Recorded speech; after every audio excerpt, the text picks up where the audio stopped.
এই ব্যাপারটা কি এতদিন বাদে হঠাৎ গ্রুপে মেসেজ? আরে আমিও তো সেটা দেখেই উঠে এলাম। কৃষি কি বলতো? বাবা আমিও তো বুঝতে পারছি না, আর্জেন্ট মিটিং, তো আবার এত রাত্রে। আচ্ছা একবার হ্যাঁ চল চল চল চল চল চল।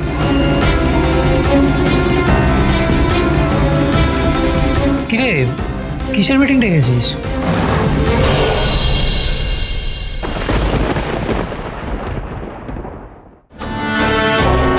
আসলে আমার মাথায় একটা প্ল্যান এসেছে, তাই চুপি চুপি এই মিটিংটা ডাকা হয়েছে।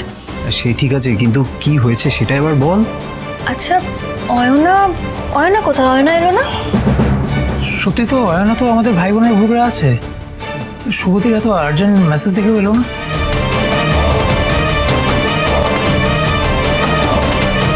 ঋদ্ধিও বেরিয়ে গেল, সমিতও হঠাৎ ঘর থেকে বেরিয়ে গেল। হ্যাঁ মানে এটা কি জাস্ট কোইন্সিডেন্স নাকি দুজনে ডিসকাস করে কোথাও গেছে? ভাবতে হচ্ছে তো। এই শোনো, তুমি না একটা কাজ করো, একবার অফিস রুমে গিয়ে দেখো তো দুজনে ওখানে আছে কিনা। মোহনা দেখো, আমার মনে হয় বিষয়টা নিয়ে অত ভাবার দরকার নেই, সিম্পল কোনো একটা ব্যাপার হবে। ভাবার বিষয় আছে কি না সেটা তো আগে জানতে হবে, তাই না? তোমায় যেটা বললাম সেটা করো। হ্যাঁ, কাল হসপিটালে আমার অ্যাপয়েন্টমেন্ট কনফার্ম হয়ে গেছে, আমি সঠিক সময়ে পৌঁছে যাব। হুম।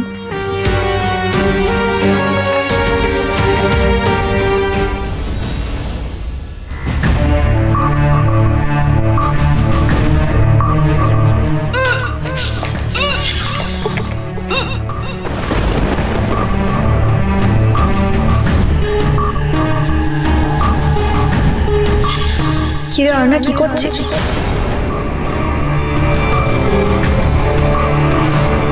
তুই অন্তত আমাকে প্লিজ বল, আমি তোকে কথা দিচ্ছি, আমি তোর হেল্প করব, তোকে সাহায্য করব। কালকের দিনটা কেটে যাক, আমি তোমাকে সবটা খুলে বলবো বৌদি ভাই। বৌদি ভাই, তুমি অয়না কি করছিস এখানে? তোমরা এখানে? কিছু তো একটা হয়েছে অয়নার, যেটা ও কাউকে বলছে না। কিন্তু কেন এত ভয় বা কেন পাচ্ছে? এমন কি অসুখ হতে পারে যেটা কাউকে বলা যায় না? না, আমায় আজকে জানতেই হবে।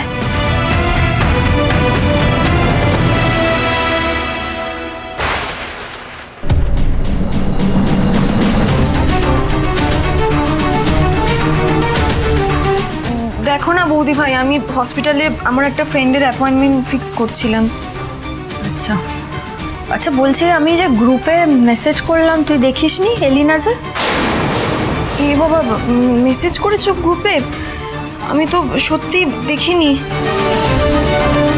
ঠিক আছে, তুই চিলেকোঠায় আয়, ওখানে সবাই জড়ো হয়েছে, তোর জন্য অপেক্ষা করছে, আয়।